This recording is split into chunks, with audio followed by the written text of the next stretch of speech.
ಬಿಡುವಾದಾಗಲೆಲ್ಲ ನನ್ನ ತಂಗಿ ಶೋಭಾ, ನನ್ನ ಕುಂಚಿನಡ್ಕದ ಅತ್ತಿಗೆ, ನನ್ನ ಅಣ್ಣ ಹನುಮಜ್ಜಿ ನಾರಾಯಣ ಭಟ್ಟ ಮತ್ತು ಕುಕ್ಕುಪುಣಿಯಲ್ಲಿರುವ ನನ್ನ ಮಕ್ಕಳಿಗೆ ಕಾಗದ ಬರೆಯುತ್ತಿದ್ದೆ.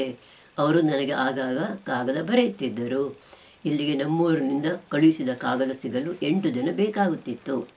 ಈ ಊರಲ್ಲೂ ನಾವು ಬೆಳಿಗ್ಗೆ 4 ಗಂಟೆಗೆ ಏಳುತ್ತಿದ್ದೆವು ಮತ್ತು ರಾತ್ರಿ 8 ಗಂಟೆಗೆ ಊಟ ಮುಗಿಸಿ ಮಲಗುತ್ತಿದ್ದೆವು. ಬೆಳಿಗ್ಗೆ ವ್ಯಾಯಾಮದ ಬಳಿಕ ಹಾಲು ಬಿಸಿ ಮಾಡಿ ಬ್ರೆಡ್ ಟೋಸ್ಟ್ಗೆ ಜಾಮು, ಬೆಣ್ಣೆ ಮತ್ತು ಪೀನಟ್ ಬಟರ್ ಸೇರಿಸಿ ತಿಂದು ಓವಲ್ಟೀನ್ ಕುಡಿಯುತ್ತಿದ್ದೆವು. ಆಮೇಲೆ ನಾನು ಅಡಿಗೆ ಮಾಡುತ್ತಿದ್ದೆ. 8:30ಕ್ಕೆ ನಾವು ಊಟ ಮಾಡುತ್ತಿದ್ದೆವು. ಶಂಕರ್ ಭಟ್ಟರಿಗೆ ಲಂಚ್ ಬಾಕ್ಸ್ನಲ್ಲಿ ಅನ್ನ ಮತ್ತು ಸಿಹಿ ಮೊಸರು ಹಾಕಿ ಕೊಡುತ್ತಿದ್ದೆ. ಅವರು 9 ಗಂಟೆಗೆ ನಡೆದುಕೊಂಡು ಆಫೀಸಿಗೆ ಹೋಗುತ್ತಿದ್ದರು. ನಾನು ಸ್ನಾನ ಮುಗಿಸಿ ಜರ್ಮನ್ ಇಂಗ್ಲೀಷ್ ಪುಸ್ತಕ ಓದಿ ಜರ್ಮನ್ ನುಡಿ ಕಲಿಯುತ್ತಿದ್ದೆ. ಸಂಜೆ ಮೈದಾ ಪ್ಲಸ್ ಬನ್ ಪುಡಿ ಸೇರಿಸಿ ದೋಸೆ ಮಾಡುತ್ತಿದ್ದೆ.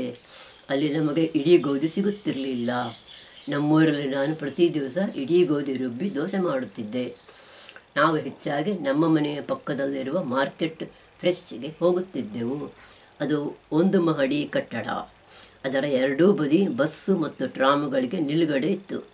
ಅಲ್ಲಿ ರಸ್ತೆಗಳಲ್ಲಿ ಕಸ ಮೊದಲಾದವುಗಳಿಲ್ಲದೆ ಸ್ವಚ್ಛವಾಗಿರುತ್ತಿತ್ತು. ಕಾಲುದಾರಿಯಲ್ಲಿ ಒಬ್ಬ ಚಾಲಕ ತನ್ನ ವಾಹನದಲ್ಲಿ ಹೋಗುತ್ತಾ ಗುಂಡಿ ಒತ್ತುತ್ತಿದ್ದರೆ ಅದರಲ್ಲಿರುವ ಮಿಷಿನ್ ಬ್ರಷ್ನಿಂದ ಮತ್ತು ನೀರಿನಿಂದ ರಸ್ತೆಯನ್ನು ಒರೆಸ್ತಾ ಹೋಗುತ್ತಿತ್ತು. ದೊಡ್ಡ ಕಸವಿದ್ದರೆ ಚಾಲಕ ಕೋಲಿನಿಂದ ಚುಚ್ಚಿ ಬದಿಯಲ್ಲಿದ್ದ ಕಸದ ಬುಟ್ಟಿಗೆ ಹಾಕುತ್ತಿದ್ದ. ಸಿಗರೇಟು ಸೇದುವವರು ಕೆಲವರು ಅದರ ತುಂಡುಗಳನ್ನು ರಸ್ತೆ ಬದಿಯಲ್ಲಿ ಎಸೆದು ಹೋಗುತ್ತಿದ್ದರು. ನಾವು ಆ ಊರಲ್ಲಿದ್ದ 6 ತಿಂಗಳು ಅಲ್ಲಿನ ಸಿಟಿ ಸೆಂಟರಿಗೆ ನಡೆದುಕೊಂಡೇ ಹೋಗುತ್ತಿದ್ದೆವು. ಶನಿವಾರ ಮತ್ತು ಭಾನುವಾರ ಆಫೀಸಿಗೆ ರಜಾ ಆಗಿದ್ದುದರಿಂದ ಬೆಳಿಗ್ಗೆ 10 ಗಂಟೆಗೆ ಹೋಗುತ್ತಿದ್ದೆವು. ಮನೆಯಿಂದ ಸಿಟಿ ಸೆಂಟರ್ಗೆ ನಡೆದುಕೊಂಡು ಹೋಗಲು ಅರ್ಧ ಗಂಟೆ ಸಮಯ ಬೇಕಾಗುತ್ತಿತ್ತು. ವಾಹನದಲ್ಲಿ ಹೋಗಬೇಕೆಂದಿರುವವರಿಗೆ ಅಲ್ಲಲ್ಲಿ ಬಸ್ಸು ಮತ್ತು ಟ್ರಾಮ್ ಸಿಗುತ್ತಿತ್ತು ಮತ್ತು ಬಾಡಿಗೆಗೆ ಟ್ಯಾಕ್ಸಿಯೂ ಸಿಗುತ್ತಿತ್ತು. ಮೇ ತಿಂಗಳು ಬೇಸಿಗೆ ಕಾಲ. ಆಗ ಅಲ್ಲಿ ಓಡಾಡಲು ಚೆನ್ನಾಗಿತ್ತು. ಮೇ 12ನೇ ತಾರೀಕಿಗೆ ಮ್ಯಾಕ್ಸ್ ಪ್ಲಾಂಕ್ ಇನ್ಸ್ಟಿಟ್ಯೂಟ್ನಲ್ಲಿ ಒಂದು ವರ್ಕ್ಶಾಪ್ ಇತ್ತು. ಬೇರೆ ಬೇರೆ ಊರುಗಳಿಂದ ವಿದ್ವಾಂಸರು ಬಂದಿದ್ದರು. ಶಂಕರ್ ಭಟ್ಟರಿಗೆ ಬೆಲ್ಜಿಯಂನಲ್ಲಿ ಪರಿಚಿತರಾಗಿದ್ದ ಪ್ರೊಫೆಸರ್ ಅವೇರಾ ಅವರು ಬಂದಿದ್ದರಂತೆ. ರಾತ್ರಿ ಡಿನ್ನರ್ ಪಾರ್ಟಿ ಇತ್ತು. ಆದರೆ ಶಂಕರ್ ಭಟ್ಟರು ಅದಕ್ಕೆ ಹೋಗಿರಲಿಲ್ಲ. ಅವರು ಯಾವ ಪಾರ್ಟಿಗೂ ಹೋಗುವುದಿಲ್ಲ. ಆದರೆ ಅವರು ಅಲ್ಲಿನ ವರ್ಕ್ಶಾಪಿಗೆ ಹೋಗಿದ್ದರು. ಆ ದಿವಸ ಹಲವರ ಲೆಕ್ಚರ್ಗಳಿದ್ದವು. ಅವರದ್ದು ಇತ್ತಂತೆ. ಆ ದಿವಸ ಅವರು ಮನೆಗೆ ಬರುವಾಗ ಸಂಜೆ 6:30 ಆಗಿತ್ತು. ನಮಗೆ ಕ್ಯಾಲ್ಸಿಯಂ ಮತ್ತೆ ಬೇಕಾಗಿತ್ತು. ಹಾಗಾಗಿ ಒಂದು ದಿವಸ ನಡೆದುಕೊಂಡು 4 ಕಿಲೋಮೀಟರ್ ದೂರವಿರುವ ರೋಸ್ಮನ್ ಅಂಗಡಿಗೆ ಹೋದೆವು.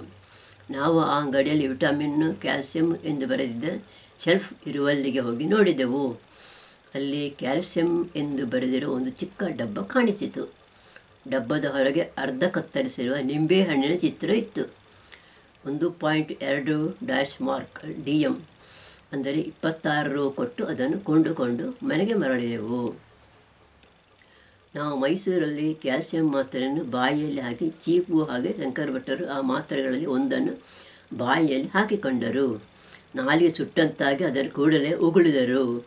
ನನ್ನ ಹತ್ತಿರ ಜರ್ಮನ್ ಇಂಗ್ಲೀಷ್ ಡಿಕ್ಷನರಿ ಇತ್ತು. ಅದನ್ನು ತೆಗೆದು ಡಬ್ಬದಲ್ಲಿ ಬರೆದಿರುವ ಅರ್ಥ ತಿಳಿಯಲು ಪ್ರಯತ್ನಿಸಿದೆವು. 200 ಮಿಲಿಮೀಟರ್ ನೀರಿಗೆ 1 ಮಾತ್ರೆ ಹಾಕಿ ಕದಡಿ ಕುಡಿಯಬೇಕು ಎಂದು ಅದರಲ್ಲಿ ಬರೆದಿತ್ತು. ಆಮೇಲೆ ನನ್ನ ಪತಿ ಒಂದು ಲೋಟದಲ್ಲಿ ನೀರು ತೆಗೆದುಕೊಂಡು ಅದರೊಳಗೆ ಮಾತ್ರೆ ಹಾಕಿ ಕದಡಿ ಕುಡಿದರು. ಇನ್ನು ಮುಂದೆ ಅಂಗಡಿಯಿದ್ದ ಸಾಮಾನುಗಳನ್ನು ಜರ್ಮನ್ ಇಂಗ್ಲೀಷ್ ಡಿಕ್ಷನರಿಯನ್ನು ನೋಡಿ ತಿಳಿದೇ ಬಳಸಬೇಕೆಂದು ತೀರ್ಮಾನಿಸಿದೆವು. ಅಲ್ಲಿನ ಅಂಗಡಿಯವರ ಹತ್ತಿರ ಕೇಳಲು ನಮಗೆ ಜರ್ಮನ್ ಬರುತ್ತಿರಲಿಲ್ಲ. ನಮ್ಮ ಭಾರತದ ಹಾಗೆ ಇಲ್ಲಿ ಭಿಕ್ಷೆ ಬೇಡುವವರು ಕಾಣಿಸುತ್ತಿರಲಿಲ್ಲ. ಆದರೆ ಆ ಊರಲ್ಲೂ ಬೇಡುವವರು ಇರ್ತಾರೆ. ಒಂದು ಶನಿವಾರ ನಾವು ಪೇಟೆಗೆ ಹೋದಾಗ ಅಲ್ಲಿ ಆ ದಿವಸ ತುಂಬ ಜನರಿದ್ದರು. ಒಂದು ಬದಿಯಲ್ಲಿ ಬ್ಯಾಂಡ್ ಬಾರಿಸುವವರು 3 ಇದ್ದರು. ಅವರು ಪಾಪ್ ಸಂಗೀತ ಬಾರಿಸುತ್ತಿದ್ದರು. ಜನರು ಅಲ್ಲಿ ಸ್ವಲ್ಪ ಹೊತ್ತು ನಿಂತು ಸಂಗೀತ ಕೇಳಿ ಆಮೇಲೆ ಅವರಿಗೆ ದುಡ್ಡು ಕೊಟ್ಟು ಮುಂದೆ ಹೋಗುತ್ತಿದ್ದರು. ಒಮ್ಮೆ ಒಂದು ಅಂಗಡಿಯ ಹೊರಗೆ ಬಾಗಿಲ ಬಳಿ ಬಟ್ಟೆ ಹಾಸಿ ಮಾಸಿದ ಶಾಲು ಹೊದೆದುಕೊಂಡು ಒಬ್ಬ ಕುಳಿತಿದ್ದುದನ್ನು ನೋಡಿದೆ. ಕೆಲವು ಜನರು ಅವನಿಗೆ ದುಡ್ಡು ಕೊಡುತ್ತಿದ್ದರು. ಬೆಲ್ಜಿಯಂನ ಹಾಗೆ ಜರ್ಮನಿಯು ಚಾಕ್ಲೇಟ್ ತಯಾರಿಸುವಲ್ಲಿ ಪ್ರಸಿದ್ಧವಾಗಿದೆ. ಅಲ್ಲಿ ಚಾಕ್ಲೇಟ್ನದ್ದೇ ದೊಡ್ಡ ದೊಡ್ಡ ಫ್ಯಾಕ್ಟ್ರಿಗಳಿವೆ. ಅಲ್ಲಿ ಬೇರೆ ಬೇರೆ ಆಕಾರದ ಚಾಕ್ಲೇಟುಗಳನ್ನು ತಯಾರಿಸುತ್ತಾರೆ. ಇದನ್ನು ನಾನು ಟಿ ವಿಯಲ್ಲಿ ನೋಡಿದ್ದೆ. ಆದರೆ ಅಂತಹ ಒಂದು ಫ್ಯಾಕ್ಟರಿಯನ್ನು ನಮಗೆ ನೋಡಲು ಆಗಲಿಲ್ಲ. ಸೂಪರ್ ಮಾರ್ಕೆಟ್ಗಳಲ್ಲಿ ಚಾಕ್ಲೇಟುಗಳನ್ನು ಪೆಟ್ಟಿಗೆಯಲ್ಲಿ 2 ಸಾಲುಗಳಲ್ಲಿ ಇಟ್ಟಿದ್ದರು. ಇಲ್ಲೂ ನಮ್ಮ ಭಾರತದ ಹಾಗೆ ಹಳೆ ಸಾಮಾನು ಕೊಳ್ಳುವವರಿದ್ದಾರೆ. ನಮ್ಮ ಮನೆಗಳಲ್ಲಿ ಉಪಯೋಗವಿಲ್ಲದ ಸಾಮಾನು ಇಲ್ಲವೇ ಹಳೆ ಬಟ್ಟೆ, ಕಥೆ ಪುಸ್ತಕ, ಪಾತ್ರೆ ಮುಂತಾದವನ್ನು ಪ್ಲಾಸ್ಟಿಕ್ ಚೀಲಗಳಲ್ಲಿ ತುಂಬಿಸಿಟ್ಟರೆ ಅಲ್ಲಿನವರು ವಾಹನದಲ್ಲಿ ಬಂದು ತೆಗೆದುಕೊಂಡು ಹೋಗುತ್ತಾರೆ. ಅವನ್ನು ಆಸ್ಪತ್ರೆಗಳಿಗೆ ಮತ್ತು ಬೇರೆ ಕಡೆಗಳಿಗೆ ಕೊಡುತ್ತಾರೆ. ಕೆಲವು ಚೆನ್ನಾಗಿರುವ ಉಡುಪುಗಳನ್ನು ಹ್ಯಾಂಗರ್ನಲ್ಲಿ ಹಾಕಿ ಇಲ್ಲವೇ ಮಡಚಿಟ್ಟು ಅಂಗಡಿಯಲ್ಲಿ ಮಾರುತ್ತಾರೆ. ಬೇಕಾದವರು ಅಲ್ಲಿಗೆ ಬಂದು ತೆಗೆದುಕೊಂಡು ಹೋಗಬಹುದು. ಅಲ್ಲಿ ವ್ಯಾಪಾರ ಮಾಡುವವರು ಇರುವುದಿಲ್ಲ. ಒಂದು ಕೆಂಪು ಬಣ್ಣದ ಡಬ್ಬ ಇರುತ್ತದೆ. ಅದರಲ್ಲಿ ಹಣ ಹಾಕಿ ಹೋಗಬೇಕು. ಆ ಹಣವನ್ನು ಆಸ್ಪತ್ರೆಗೆ ಉಪಯೋಗಿಸುತ್ತಾರಂತೆ. ಜೂನ್ ತಿಂಗಳಲ್ಲಿ ಒಂದು ಶನಿವಾರ ನಾವು ಆ ಊರಲ್ಲಿ ಒಂದು ಮಕ್ಕಳ ಹಬ್ಬ ನೋಡಿದೆವು. 100 ಬಣ್ಣ ಬಣ್ಣದ ಬಲೂನುಗಳನ್ನು ಆಕಾಶಕ್ಕೆ ಹಾರಿಸಿದ್ದರು. ರಸ್ತೆ ಒಡೆದುದು. ಜೂನ್ ತಿಂಗಳು 10ನೇ ತಾರೀಕಿಗೆ ಮಧ್ಯಾಹ್ನ 12:15 ಗಂಟೆ ಕರೆಂಟು ಹೋಯಿತು. ನಲ್ಲಿಯಲ್ಲಿ ನೀರು ಬರುವುದು ನಿಂತಿತು. ನಾನು ಈ ಊರಿಗೆ ಬಂದ ಬಳಿಕ ಒಮ್ಮೆಯೂ ಕರೆಂಟು ಹೋಗಿರಲಿಲ್ಲ. ನಲ್ಲಿಯಲ್ಲಿಯೂ 24 ಗಂಟೆ ನೀರು ಬರುತ್ತಿತ್ತು. ಯಾಕೆ ಹೀಗೆ ಎಂದು ನಾನು ಕಿಟಕಿಯ ಹೊರಗೆ ನೋಡಿದೆ. ನಾವಿದ್ದ ಮನೆ ಹತ್ತಿರ 4 ರಸ್ತೆಗಳು ಸೇರುತ್ತಿದ್ದವು. ಅಲ್ಲಿ ನಡುವೆ ರಸ್ತೆ ಒಡೆದು ಕೇಸರಿ ನೀರು ಮಣ್ಣು ಸೇರಿ ನೆರೆ ಬಂದ ಹಾಗೆ ಹರಿಯುತ್ತಿತ್ತು. ರಸ್ತೆಯ ನಡುವೆ ಎಲ್ಲ ಮನೆಗಳಿಗೆ ಬರುವ ನೀರಿನ ಕೊಳಚೆ, ಕರೆಂಟ್ ಲೈನು ತುಂಡಾಗಿ ಬಿದ್ದಿರುವುದು ಕಾಣಿಸಿತು. ನಮಗೆ ಕರೆಂಟು ಮತ್ತು ನೀರು ಇಲ್ಲವಾದುದಕ್ಕೆ ಕಾರಣ ಅದುವೇ ಎಂದು ಗೊತ್ತಾಯಿತು. ಆಗ ಅಲ್ಲಿಗೆ ಒಂದು ಫೈರ್ ಇಂಜಿನ್ ಬಂತು. 10-12 ಮಂದಿ ಕೆಲಸಗಾರರು ಬಂದರು. ಮೆಷಿನ್ ತಂದು ಸರಿಪಡಿಸಲು ತೊಡಗಿದರು. ನನ್ನ ಹಾಗೆ ಎಲ್ಲ ಮನೆಯವರು ಕಿಟಕಿ ತೆಗೆದು ತಲೆ ಹೊರಹಾಕಿ ನೋಡುತ್ತಿದ್ದರು. ಶಂಕರ ಭಟ್ಟರು ಎಂದಿನ ಹಾಗೆ ಆಫೀಸಿಗೆ ಹೋಗಿದ್ದರು. ಸಂಜೆ ಅವರು ಆ ಕೆಸರು ರಸ್ತೆಯಲ್ಲಿ ನಡೆದುಕೊಂಡು ಮನೆಗೆ ಬರಬೇಕಾಯಿತು. ಸಂಜೆ 5 ಗಂಟೆಗೆ ಕರೆಂಟ್ ಬಂತು. ಆದರೆ ನಲ್ಲಿಯಲ್ಲಿ ನೀರು ಬರಲಿಲ್ಲ. ಟೆಂಪರರಿಯಾಗಿ ಕರೆಂಟನ್ನು ಬೇರೆ ಕಡೆಯಿಂದ ಬರುವ ಹಾಗೆ ಮಾಡಿದ್ದರು.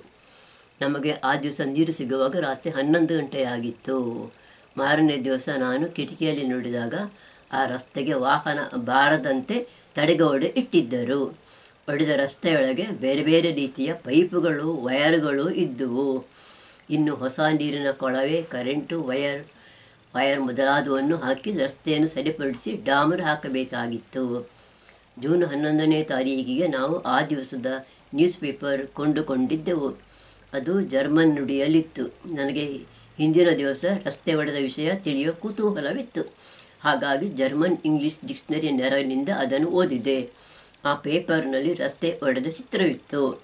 ಲೈಪ್ಸಿಗ್ನಲ್ಲಿ ಕುಡಿಯುವ ನೀರಿನ ಕೊಳವೆಯನ್ನು ರಸ್ತೆಯ ಕೆಳಗೆ 1911ನೇ ಇಸವಿಯಲ್ಲಿ ಅಳವಡಿಸಿದ್ದರಂತೆ.